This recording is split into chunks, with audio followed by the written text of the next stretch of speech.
जय श्री ओम नमः सिद्धेभ्यः। जय श्री ओम नमः सिद्धेभ्यः। जय श्री ओम नमः सिद्धेभ्यः। नमो अर्हन्ताणं, नमो सिद्धाणं, नमो आयर्याणं, नमो उवच्छायाणं, नमो लोये सव्वसाहूणम्।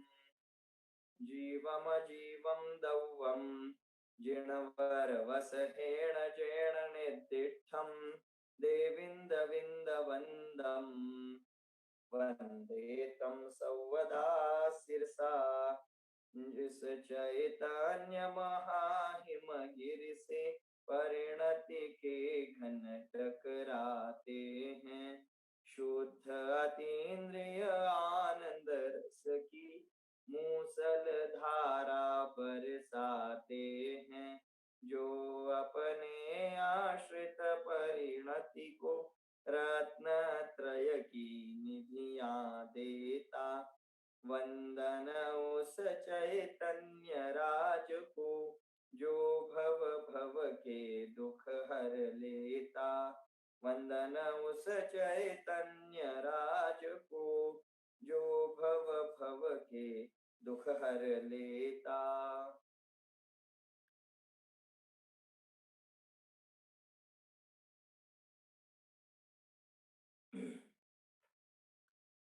श्री बृहद्रव्य संग्रह ग्रंथाच्या आधारे आपण चर्चा करीत आहोत जीवद्रव्याच्या अनेक विशेषतांची, आणि त्याअंतर्गत आपण नयांचं प्रकरण अभ्यासत आहोत. नय म्हणजे वस्तू स्वरूपाला जाणण्यासाठी आवश्यक असणारे जे कोण आहेत, जे अँगल आहेत, त्यांनाच नय असं म्हटलं जातं.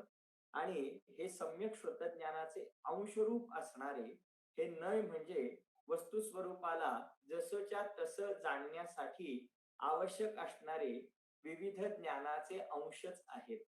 आणि म्हणून या शुद्ध आत्म्याला शोधत असताना, त्याचे मार्ग शोधत असताना आपल्याला 8 प्रकारे विचार करता येतो. 8 प्रकारे त्या ज्ञानाद्वारे आपण त्या शुद्ध आत्म्यापर्यंत पोहोचतो, त्याची चर्चा आपण क्रमशः करीत आहोत.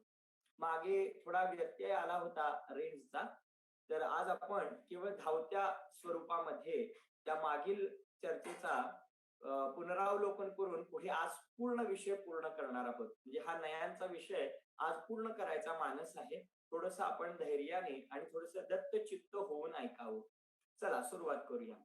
जेव्हा शुद्ध आत्म्याच्या प्राप्तीची गोष्ट आली, मी वारंवार म्हणतो आहे शुद्ध आत्म्याच्या प्राप्तीची.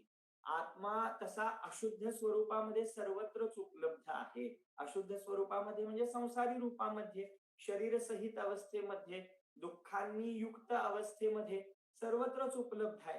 तसा नको, जो ध्यानामध्ये आविर्भूत होणारा, ध्यानामध्ये ज्याचं ध्यान केल्यानंतर आपल्याला शुद्ध सिद्धावस्थेची प्राप्ती होते, असा जो आत्म्याचा मूळ शुद्ध स्वभाव, त्याला म्हणतात शुद्ध आत्मा.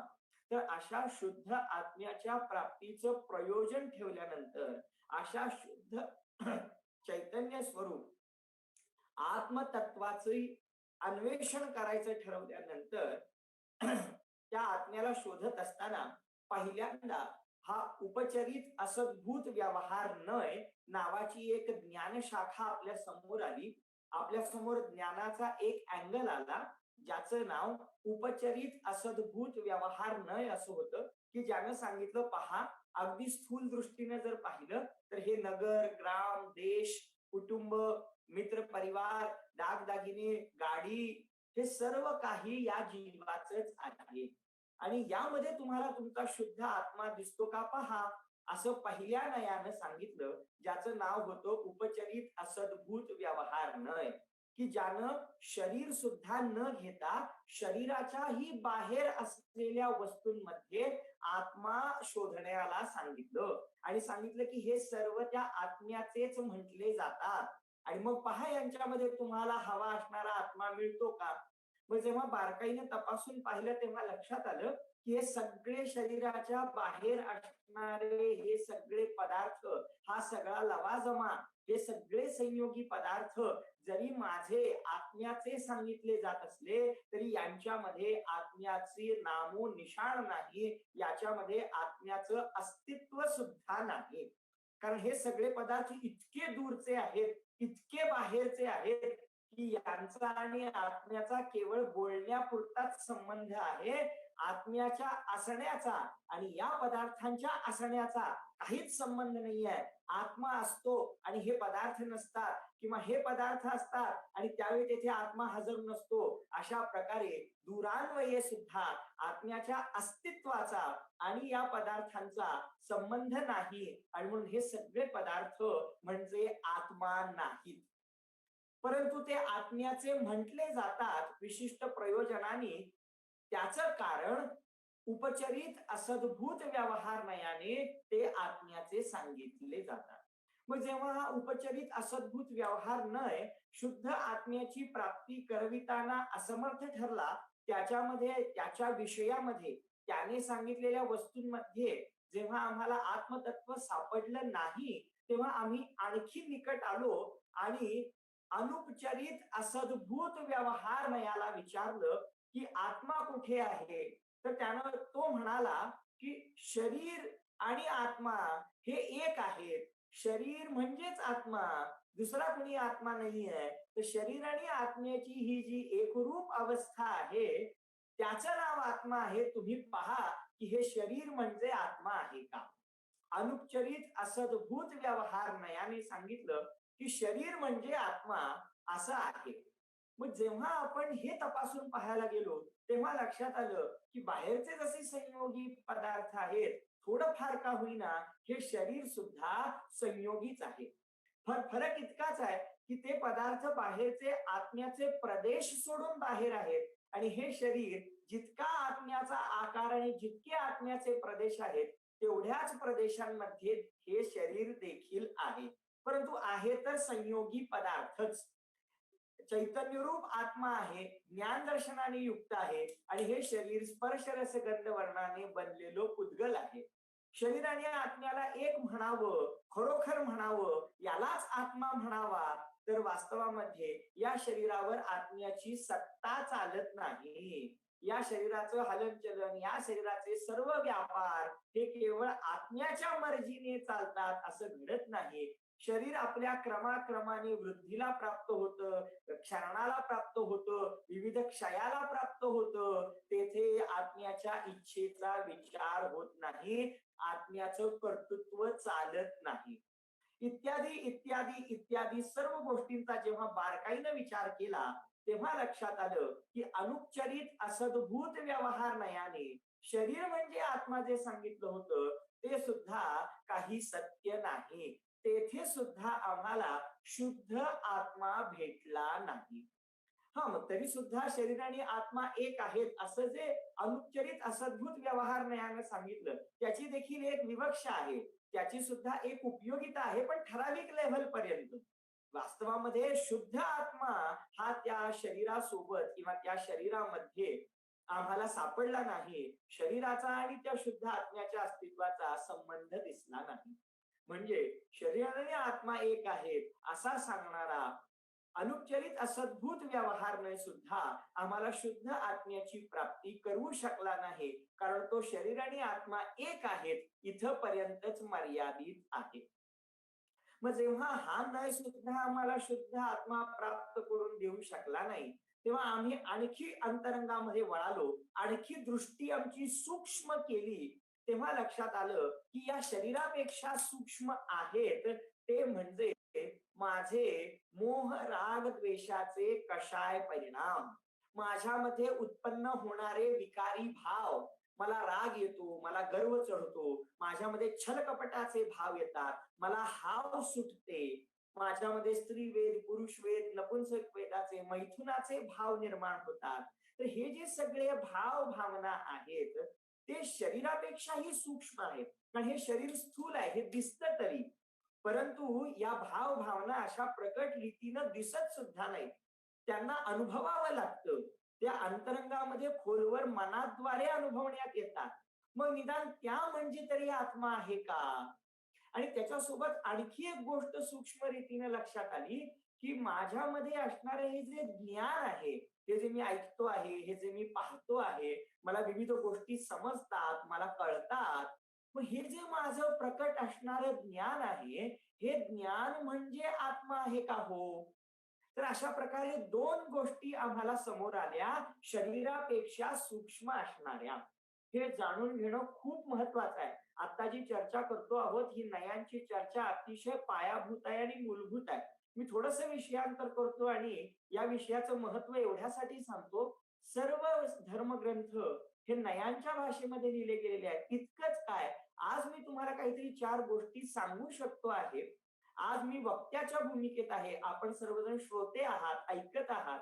याच्यामध्ये सुद्धा एक महत्वाचं कारण हे आहे, की मला बऱ्यापैकी नयांचं ज्ञान माहिती आहे. नय म्हणजे काय, शास्त्रांचा अर्थ कसा केला जातो, हे थोडंफार कळालेलं असल्यामुळंच मला काहीतरी सांगण्याची पात्रता मिळालेली आहे. आणि म्हणून मी म्हणतो, की जो कुणी जीवात्मा या नयांना व्यवस्थित एकदा जाणून घेईल, मग तो खऱ्या अर्थाने जिनवाणीचं मर्म स्वतः समजून घेऊ शकेल आणि इतरांना सुद्धा सहज सांगू शकेल. मोठ्या मोठ्या महान शास्त्रांचे अर्थ तो लीलया करू शकेल.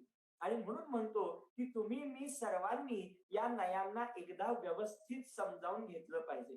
ते खूप कठीण असतं, सामान्य लोकांच्या बसची गोष्ट नाही, असं मुळात अजिबात नाही. थोडस ध्यान दिलं, थोड्याशा नोट्स काढल्या, एक पानभर जर तुम्ही काही गोष्टी लिहून घेतल्या, तर तुम्हाला संपूर्ण जिनागमाचा साररूप असणार हे नयचक्र सहजरित्या कळू शकतं. हा, त्याच्यातले खूप बारकावे, खूप बारीक सूक्ष्म गोष्टी कदाचित नंतर कळतील, पण स्थूल मानानं सर्व नयांचा व्यवहार, सर्व नयांची ही परिपाटी तुम्हाला सहजरित्या लक्षात आल्याशिवाय राहणार नाही. तर अशा प्रकार म्हणून हे नय ज्ञान अतिशय गरजेचं आहे. तर आपण या नयांचं ज्ञान करून घेत असताना पहिल्यांदा शरीराच्या बाहेरच्या वस्तूंचा विचार केला, त्याच्यामध्ये आम्हाला आत्मतत्व सापडलं नाही. मग शरीरापर्यंत आलो, शरीरामध्ये सुद्धा आम्हाला आत्मतत्व सापडलं नाही. मग आणखी सूक्ष्म गेलो आणि मग आणखी सूक्ष्म गेल्यानंतर आम्हाला दोन गोष्टी मिळाल्या. कोणत्या? एक माझे मोह राग द्वेषाचे, क्रोध मान माया लोभाचे, भीतीचे, शोकाचे, हसण्याचे परिणाम, ज्या काही मनामध्ये भाव भावना उत्पन्न होतात त्या. आणि दुसरी गोष्ट माझं व्यक्त असणार ज्ञान, मती ज्ञान, श्रुत ज्ञान जे काही आहे ते. मग आता हे म्हणजे आत्मा आहे का? कारण जो तिसरा नय आहे, तिसरा जो स्थूलतेकडून सूक्ष्मतेकडे जाताना, त्याचं नाव आहे उपचरित सद्भूत व्यवहार नय. त्याचं नाव आहे उपचरित सद्भूत व्यवहार नय, की ज्यानं सांगितलं शरीर म्हणजे आत्मा नाहीये, कारण शरीर खूप स्थूल आहे, परंतु आत्म्यामध्येच उत्पन्न होणारे, हो ऐका, आत्म्यामध्येच उत्पन्न होणारे मोह राग द्वेषाचे भाव, आत्म्यामध्येच उत्पन्न होणार ज्ञान दर्शन, मती ज्ञान, श्रुत ज्ञान, हेच आत्मा असलं पाहिजे. कारण शरीराच्या बाहेरच्या वस्तू आत्म्यापासून बाहेर आहेत. शरीर आत्म्यापासून बाहेरच भिन्न परद्रव्य आहे, उद्गल द्रव्य आहे. परंतु आत्म्यामध्ये उत्पन्न होणारे जे क्रोध मान माया लोभाचे भाव आहेत, विकारी भाव आहेत, मोह परिणाम आहेत, ते आत्म्यापासून बाहेर भिन्न परद्रव्य नाहीयेत, आत्म्याच्याच पर्यायीमध्ये उत्पन्न झालेले कषाय भाव आहेत. आत्म्याचं असणारं मतिश्रुत ज्ञान दुसऱ्या द्रव्याचं, उद्गल द्रव्याचं नाहीये, आत्म्यामध्येच उत्पन्न झालेलं मतिश्रुत ज्ञान आहे. आणि म्हणून उपचरित सद्भूत व्यवहार नयाने सांगितलं, की हाच आत्मा असला पाहिजे.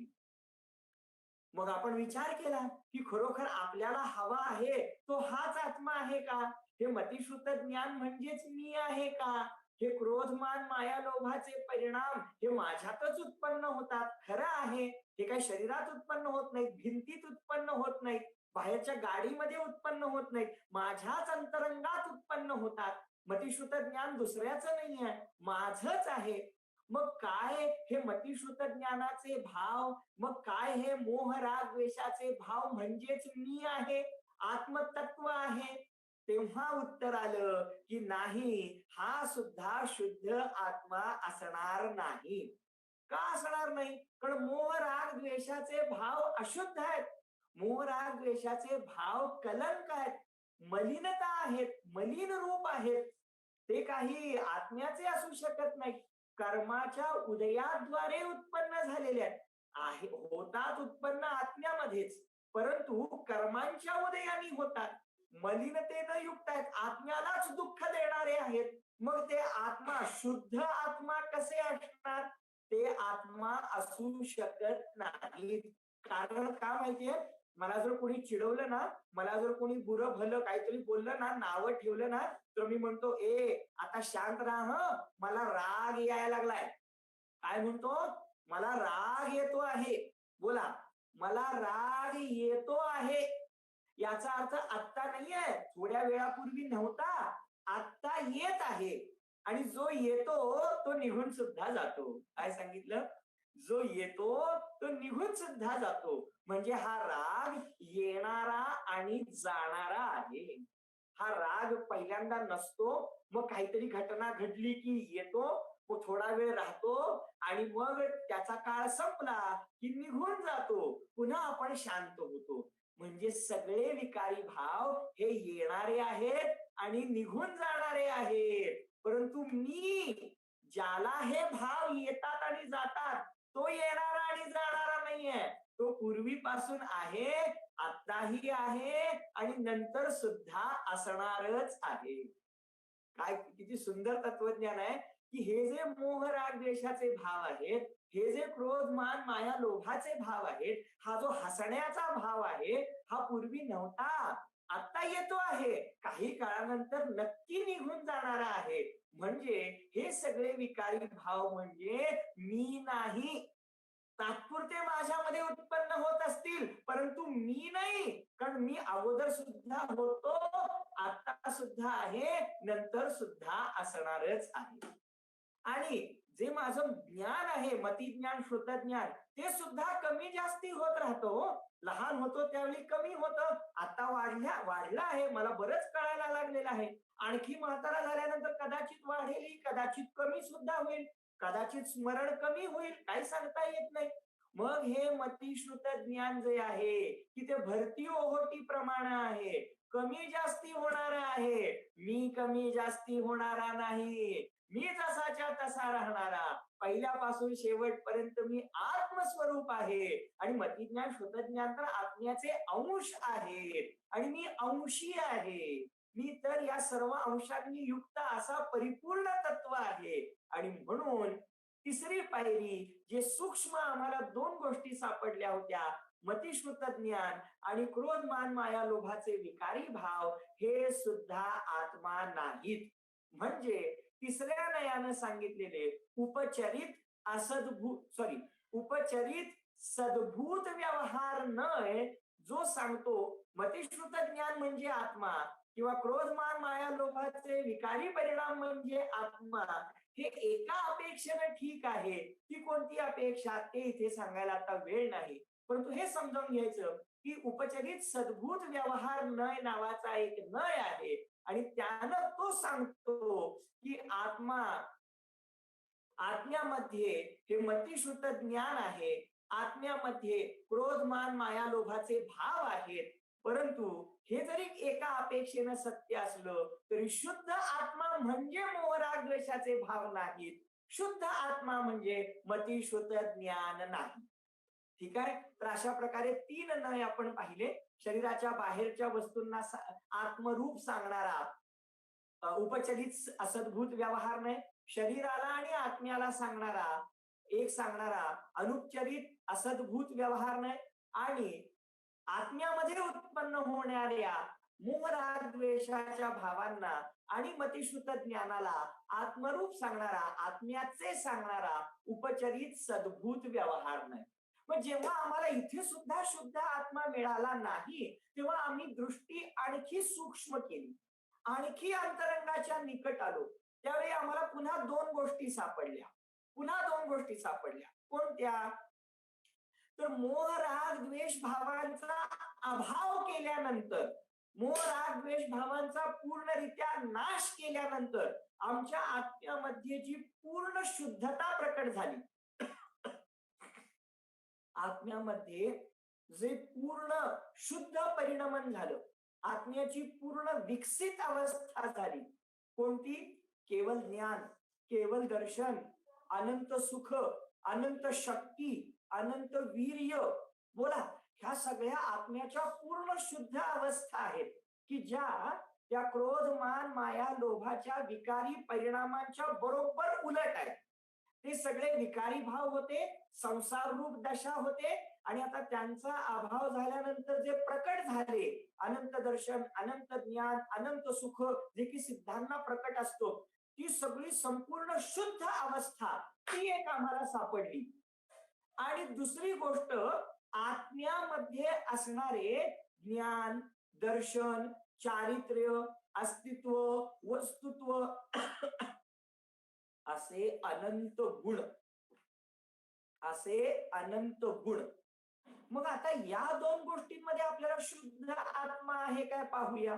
खूप सुंदर चर्चा आहे हो, ऐकणाऱ्याला तर अमृत आहे. काय या दोन गोष्टींमध्ये आत्मा आहे का? केवळ ज्ञान, केवळ दर्शन, अनंत सुख म्हणजे शुद्ध आत्मा का? प्रारंभी वाटतं जरूर की होय होय हाच शुद्ध आत्मा असला पाहिजे, परंतु नाही, हा सुद्धा शुद्ध आत्मा नाही. तुम्ही म्हणाल का शुद्ध आत्मा का नाही? कारण या सुद्धा त्या शुद्ध आत्म्याच्या शुद्ध अवस्थाच आहेत, आणि प्रत्येक अवस्था एक समयापुरती असते. प्रत्येक अवस्था, प्रत्येक अवस्थेचं, प्रत्येक पर्यायीचं आयुष्य किती आहे? एक समय. येते, उत्पन्न होते, नष्ट होते, पुन्हा दुसरी पर्याय उत्पन्न होते, पुन्हा थांबते, पुन्हा नष्ट होते. प्रत्येक पर्यायीचं आयुष्य एक समयाचंच आहे. मग केवळ ज्ञान सुद्धा एक समयाचं का? हो हो, केवळ ज्ञान सुद्धा एक समयाचंच आहे. मग तुम्ही तर सांगता की एकदा केवळ ज्ञान प्रकट झालं की ते अनंत काळ राहतं. हो हो, तेही खरं आहे. पण ते एकदा उत्पन्न झालेलं केवळ ज्ञान अनंत काळ राहत नाही. एकदा केवळ ज्ञान उत्पन्न झालं तर ती पर्याय उत्पन्न होते, पुढच्या समयाला ती नष्ट होते, पुन्हा नवीन केवळ ज्ञानाची पर्याय उत्पन्न होते, पुन्हा पुढच्या समयाला ती नष्ट होते, पुन्हा नवीन केवळ ज्ञान, पुन्हा नवीन केवळ ज्ञान, पुन्हा नवीन केवळ ज्ञान. म्हणजे प्रत्येक समयाला केवळ ज्ञान उत्पन्न होतं, ती एक पर्याय नष्ट होते, पुन्हा नवीन केवळ ज्ञान पर्यायीची उत्पत्ती होते, पुन्हा ती नष्ट होते. अशा प्रकारे हा क्रम अनंत काळापर्यंत चालू राहतो. म्हणून स्थूल रीतीनं असं सांगण्यात येतं की एकदा केवळ ज्ञान उत्पन्न झालं की ते कधी नष्टच होत नाही. परंतु केवळ ज्ञान जर एक समयाची पर्याय घेतली तर ती प्रत्येक समयाला नष्ट होते आणि नवीन पर्याय उत्पन्न होते. हो हो, भगवंतांना प्राप्त झालेलं केवळ ज्ञान आणि भगवंतांना प्राप्त झालेलं अनंत सुख सुद्धा एक समयवरती आहे. पुढच्या समयाला त्यांना नवीन केवळ ज्ञान, नवीन सुख उत्पन्न होतं. आपले भगवान शिळ खात नाहीत. आपले भगवान शिळ खात नाहीत, म्हणजे नवीन ताजं केवळ ज्ञान भोगतात, ताजं अनंत सुख भोगतात. जे पूर्वीच्या समयाला झालं ते पुन्हा पुन्हा भोगत नाहीत. असं अद्भुत वस्तूचं स्वरूप आहे, असं अद्भुत महिमादायक, परम आनंददायक असं वस्तूचं स्वरूप आहे. हो हो हो, भगवंतांच्या ज्ञानाची आणि सुखाची ही अपरंपार महिमा आहे की त्यांचं ज्ञान आणि सुख प्रत्येक समयाला नवनवीन उत्पन्न होतं, जसंच्या तसंच उत्पन्न होतं. म्हणजे केवळ ज्ञानाला केवळ ज्ञानच उत्पन्न होतं, पुन्हा कमी होत नाही. अनंत सुखाला अनंत सुखच उत्पन्न होतं, पण ते नवीन असतं, ते कमी होत नाही. हो, अद्भुत आहे. तर अशा प्रकारे ते केवळ ज्ञान आणि केवळ अनंत ज्ञान आणि अनंत सुख जरी अनंततेला प्राप्त झालं असलं, कर्मांच्या अभावाने प्रकट झालं असलं, तर ती एक समयाची पर्याय आहे. आणि ती पर्याय कुणाच्या आधारे प्रकट झाली, कुणाच्या आश्रयाने प्रकट झाली, तर शुद्ध आत्म्याचा आश्रय घेतला म्हणून प्रकट झाली. याचा अर्थ ज्याचं ध्यान करायचंय, ज्याचा आश्रय घ्यायचा आहे, तो शुद्ध आत्मा वेगळा असला पाहिजे आणि त्याचा आश्रय घेतला म्हणून ही केवळ ज्ञानाची अवस्था, म्हणून ही अनंत सुखाची अवस्था प्रकट झालेली आहे. म्हणून या केवळ ज्ञान, केवळ दर्शन, अनंत सुख यांसारख्या शुद्ध पर्यायींमध्ये सुद्धा शुद्ध आत्मा नाही. समजतंय का? अद्भुत आहे. तर मग ही झाली पहिली गोष्ट. आणि दुसरी गोष्ट आपण पाहिली की ज्ञान, दर्शन, सुख, चारित्र्य असे अनंत गुण. आता हे अनंत गुण म्हणजे शुद्ध आत्मा का हो? वास्तविक उत्तर हे आहे की हे अनंत गुण म्हणजे शुद्ध आत्मा, परंतु हे अनंत गुण वेगवेगळे असतील. वेगवेगळे म्हणजे वेगवेगळे करता येत नाहीत, परंतु हा ज्ञान गुण, हा दर्शन गुण, हा चारित्र्य गुण, असं आपण प्रत्येक गुणाचं वेगवेगळं स्मरण करू लागलो, प्रत्येक गुणाचं वेगवेगळं आपण स्वरूप ध्यानी घेऊ लागलो, तर शुद्ध आत्मा दिसत नाही. ज्ञान गुण म्हणजे शुद्ध आत्मा का? दर्शन गुण म्हणजे शुद्ध आत्मा का? चारित्र्य गुण म्हणजे शुद्ध आत्मा का? नाही. म्हणजे हा जो गुणांचा भेद आहे, हा जो गुणभेद आहे, प्रत्येक गुणाचं जे स्वतंत्र स्वतंत्र रूप आहे, वास्तवामध्ये त्याचं नाव सुद्धा शुद्ध आत्मा नाही.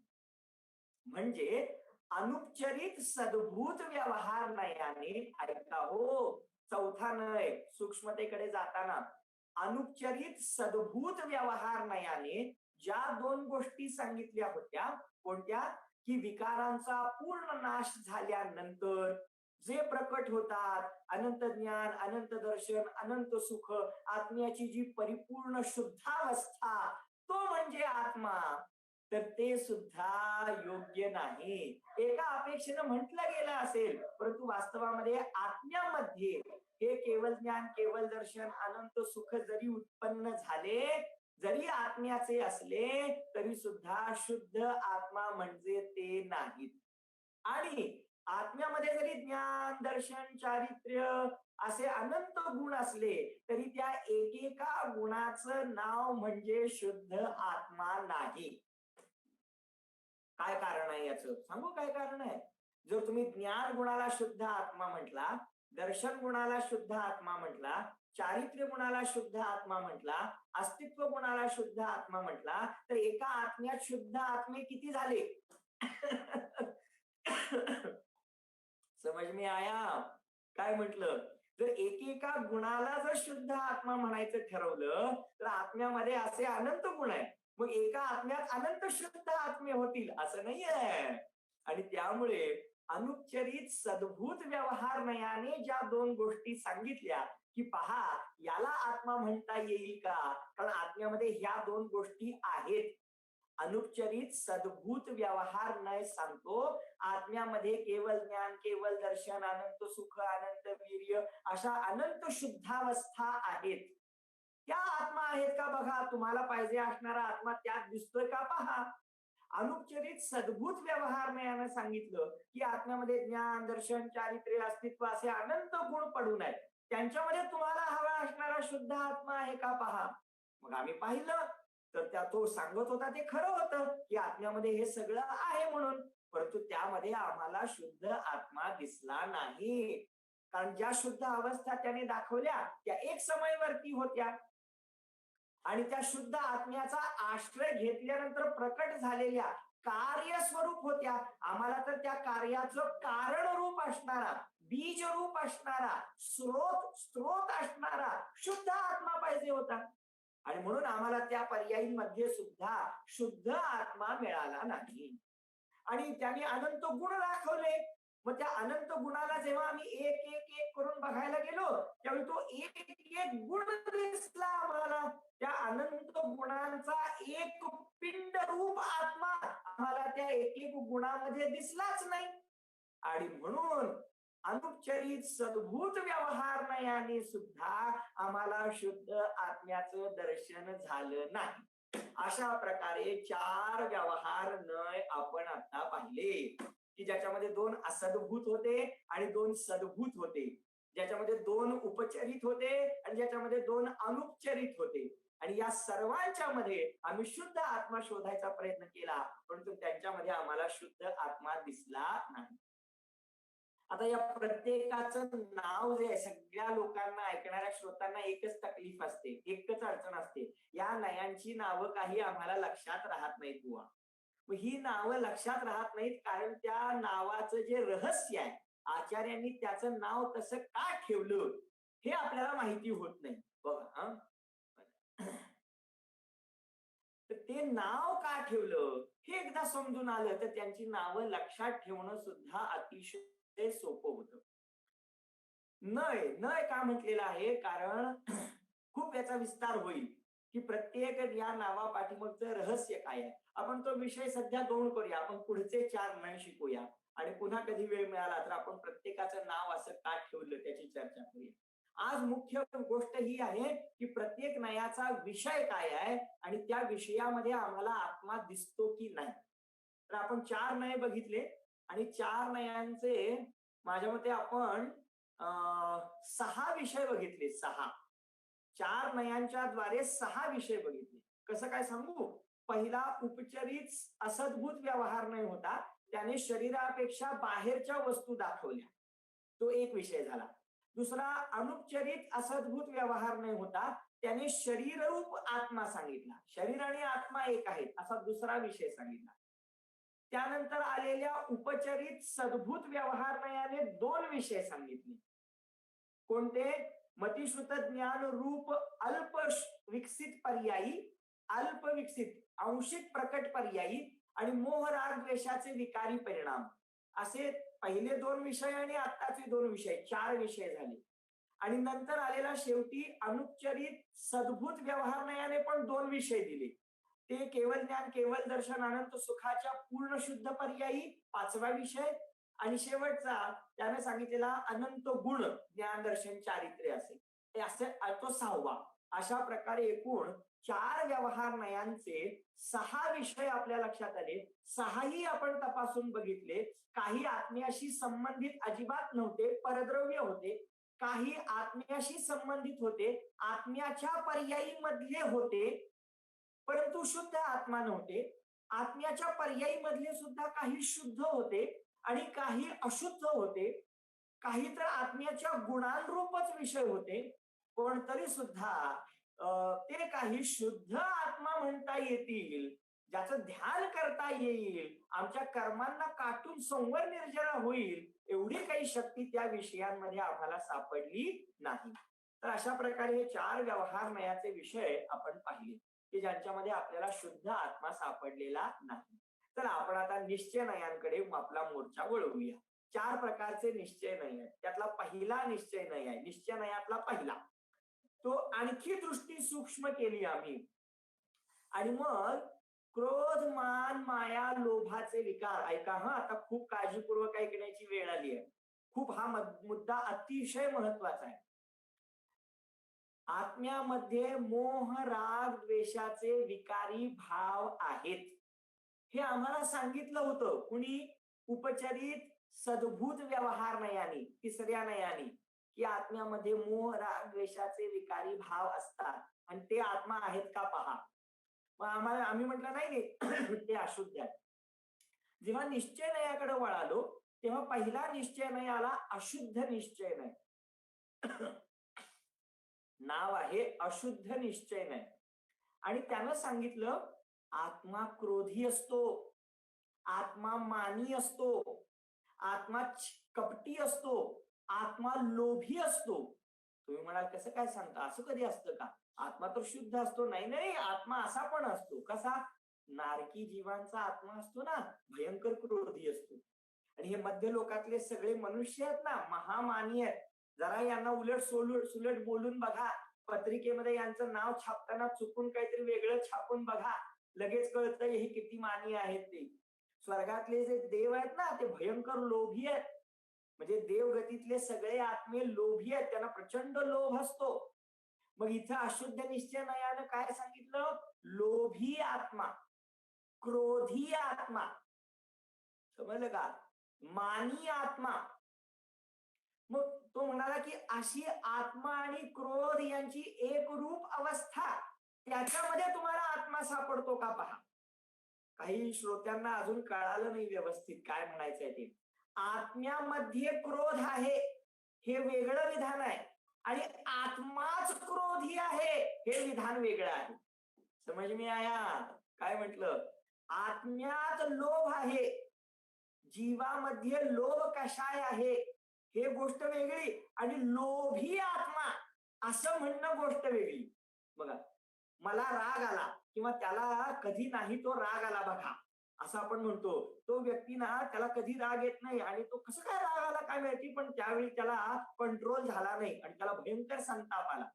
आणि या उलट दुसऱ्या व्यक्तीला म्हणतो तो होय सदा काळ क्रोधीच आहे. फरक लक्षात आला दोन्हीमध्ये. तिथं आम्ही क्रोधाला आणि त्या व्यक्तीला एकच करून टाकलं. तो होय महाकंजूस आहे, कधी त्याच्याकडून काय सुटतच नाही. म्हणजे त्याच्या त्या वृत्तीला आणि त्या जीवाला सदा काळासाठी एक केलं. बोला. आणि एखाद्या वेळेस एखाद्याने असं वागलं तर कसं काय त्यानं काय सहकार्य केलं नाही काय माहिती. अशा प्रकारे तो बोलतो. म्हणजे अशा वेळेला विकारांशी त्या आत्म्याला एकरूप करून पाहणं हे कथन वेगळं आहे आणि त्या विकाराला आत्म्यामध्ये आहे असं सांगणं वेगळं आहे. तुम्ही म्हणाल हे का सांगता आहात आम्हाला. आत्म्यामध्ये क्रोध आहे, आत्म्यामध्ये मान आहे, आत्म्यामध्ये लोभ आहे हे सांगणं. एक मिनिट थोडस. हा, तर आत्म्यामध्ये क्रोध आहे मान आहे असं सांगणं याचं नाव आहे उपचरित सद्भूत व्यवहार नाही.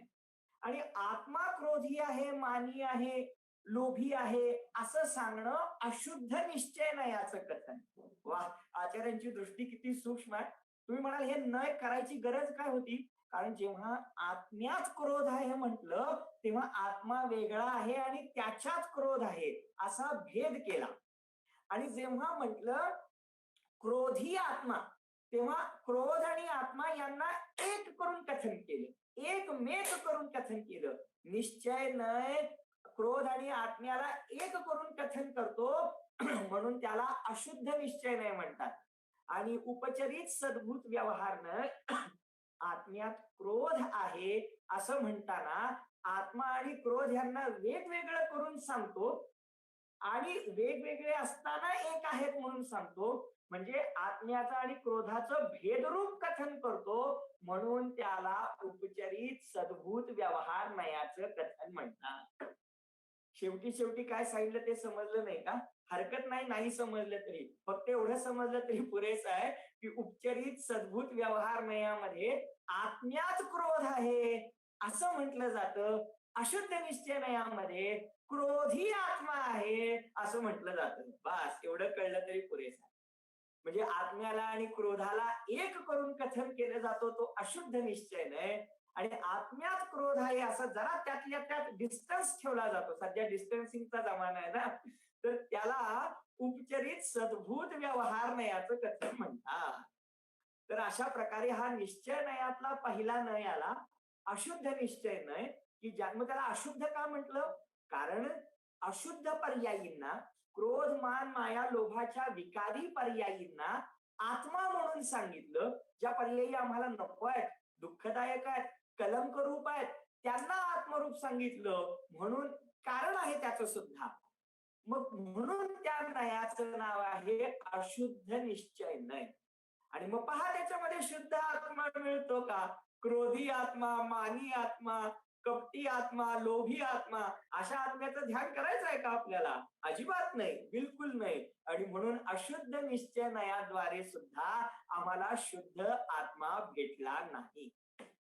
किती नय झाले, 5 नय झाले. 4 व्यवहार नय आणि 1 अशुद्ध निश्चय नय. खूप सोपं आहे, खूप छान आहे. आता पुढचे 3 राहिलेत, बघूया जेवढे होतील तेवढे घेऊया. मग जेव्हा हा संसारी जीव बघा आता ट्रॅक बदलतोय, आता दिशा बदलते आहे, आता पूर्ण मार्गच बदलतोय. जेव्हा संसारी जीव पुरुषार्थ करतो, जेव्हा संसारी जीव आत्मसाक्षात्कार करतो, वीतरागतेची वृद्धी करण्यासाठी प्रयत्न करतो, तेव्हा तो एकदम अरिहंत आणि सिद्ध होत नाही. तो पहिल्यांदा थोडी थोडी थोडी थोडी सुरुवात करतो.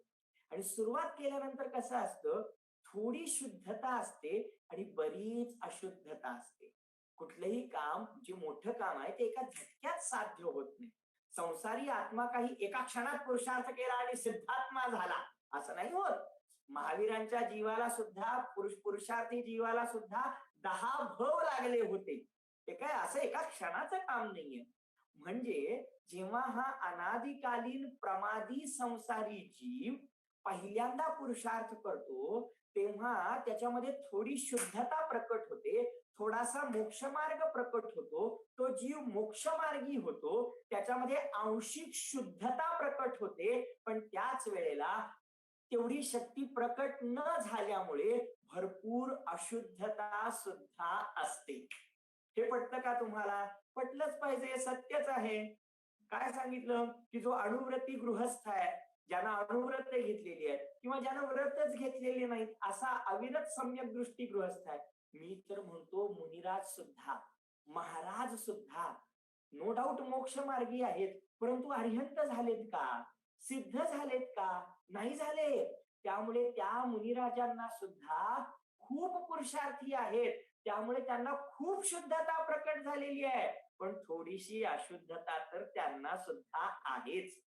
तुम्ही म्हणाल महाराजांना असं बोलता, शास्त्र सांगतं, मी नाही सांगत. महाराजांना जर थोडी सुद्धा अशुद्धता नसेल तर मग अरिहंत पदासाठी पुरुषार्थ कशाला करतील, तपश्चर्या कशाला करतील, ध्यान कशासाठी लावतील, श्रेणी कशासाठी चढतील? याचा अर्थ मुनिराजांना सुद्धा थोडी ना थोडी अशुद्धता असतेच. याच्यावरून तुम्हाला काय सांगायचं आहे? सांगायचं हे आहे की जेव्हा जीव मोक्षमार्गी बनतो, पुरुषार्थी बनतो, तेव्हा त्याला जी थोडीशी आंशिक शुद्धता प्रकट होते, जे काही त्याला सुख समाधान प्राप्त होतं कणभर, ज्याच्या त्याच्या भूमिकेप्रमाणे. जर गृहस्थ असेल तर त्याला अत्यल्प असणार, अणुव्रती असेल तर त्याला जरा जास्त असणार, मुनिराज असतील तर भरपूर सुखाची प्राप्ती झालेली असणार, पण अनंत नाही. अनंत सुख तर अरिहंत झाल्यावरच. तर मग अशा मोक्ष मार्गी जीवाला आपल्या भूमिकेप्रमाणे जी आंशिक शुद्धता प्रकट झाली आहे, ती शुद्धता म्हणजे आत्मा, असा सांगणारा एक देश शुद्ध निश्चय नय आहे. नावच फार मोठं आहे, अर्थ फार सोपा आहे. एक देश शुद्ध निश्चय नय. निश्चय नाही आहे तो, म्हणजे त्या शुद्धतेला आणि आत्म्याला एकमेक करून सांगणार आहे. जसं त्या अशुद्ध निश्चय नयानं विकारी भावांना आणि आत्म्याला एकमेक करून सांगितलं होतं, क्रोधी आत्मा, मानी आत्मा. तसा हा एक देश शुद्ध आत्मा म्हणतो, सम्यक दृष्टी जीव, सम्यक ज्ञानी जीव, सम्यक चारित्र्यवंत जीव, अणुव्रती जीव, महाव्रती जीव, अशा प्रकारे थोड्याशा प्रकट झालेल्या शुद्धतेला आणि त्या मोक्षमार्गी जीवाला एकमेक करून सांगणारा तो एक देश म्हणजे आंशिक, एक देश म्हणजे आंशिक, एक देश शुद्ध निश्चय नाही म्हणजे आंशिक शुद्धतेला आत्मा असा सांगणारा एक देश शुद्ध निश्चय नाही. मग हा एक देश शुद्ध निश्चय नाही आणि त्यांनी सांगितलेली अल्पशुद्धता म्हणजे शुद्ध आत्मा असेल का हो? हो, तुम्ही तर एवढे जाणकार आहात, तुमच्या लगेच लक्षात आलं असेल, जिथे आम्ही केवळ ज्ञानाला आणि केवळ दर्शनाला, अनंत सुखाला सुद्धा शुद्ध आत्मा म्हणून स्वीकारलं नाही, तिथे या आंशिक सुखाला, आंशिक ज्ञानाला, आंशिक मोक्ष मार्गाला, आंशिक शुद्धतेला शुद्ध आत्मा कसे म्हणणार? निश्चितच हा सुद्धा शुद्ध आत्मा नाही. हा, शुद्ध आत्म्याचा आश्रय घेतल्यानंतर ही आंशिक शुद्धता प्रकट झालेली आहे, हे खरं आहे. परंतु आम्ही ज्याच्या शोधात आहोत तो त्रिकाल शुद्ध, परिपूर्ण शुद्ध, ध्यानाचा ध्येयभूत असा परम शुद्ध चैतन्य रूप आत्मा, तो म्हणजे ही आंशिक शुद्धता नाही. ही तर मोक्ष मार्गामध्ये येणारी एक अवस्था आहे. हे तर मोक्ष मार्गातलं एक स्टेशन आहे, एक टप्पा आहे, पण म्हणून काही ते आमचं अंतिम गंतव्य स्थान नाही. बोला, शिखरजीचं दर्शन करताना विशिष्ट गंधर्व कूट आलं म्हणजे आमचं पारसनाथ टोक आला असं नाही, म्हणजे आमची शिखरजीची यात्रा पूर्ण झाली असं नाही. तर त्याप्रमाणे येथे हे एक देश शुद्ध निश्चय नाही, जो की आत्म्याच्या आंशिक शुद्धतेला आत्मा असं सांगतो, हे खरं आहे, एका अपेक्षेनं बरोबर आहे, परंतु त्यामध्ये शुद्ध आत्मा नाही. अशा प्रकारे हा जो 6वा नय होता, एकूण 6वा, व्यवहार नयाचे 4 आणि निश्चय नयाचा दुसरा. तर या नयाद्वारे आम्हाला आत्म्याच्या मोक्षमार्गी अवस्थेमधलं आंशिक शुद्धता रूप पर्यायीचं ज्ञान तर झालं, परंतु आम्हाला तेथे सुद्धा शुद्ध आत्मा भेटला नाही. मग आता आणखी 2 नय बाकी आहेत. 2 नयांचे 2 विषय बाकी आहेत. तिथे गेल्यानंतर आपल्याला शुद्ध आत्मा भेटतो. भेटतो का? ते आपण पाहूया. पण त्यासाठी आपल्याला उद्याचं व्याख्यान ऐकायला पाहिजे. खूप सुंदर चर्चा आहे. याद्वारे आपल्याला एकदा नयांचं ज्ञान झालं, तर निश्चितच आपली जिनधर्माच्या अध्ययनाची पकड मजबूत होईल. आपल्या ज्ञानामध्ये विशिष्ट निर्मळता येईल आणि हेच बीजरूप ज्ञान आपल्याला आगामी भवांमध्ये दुःखाचा अभाव करण्यामध्ये 100% उपयोगी पडेल. आणि म्हणून हे नयज्ञान आपणा सर्वांचं कल्याण करो या मंगल भावनेने. ओम नमः.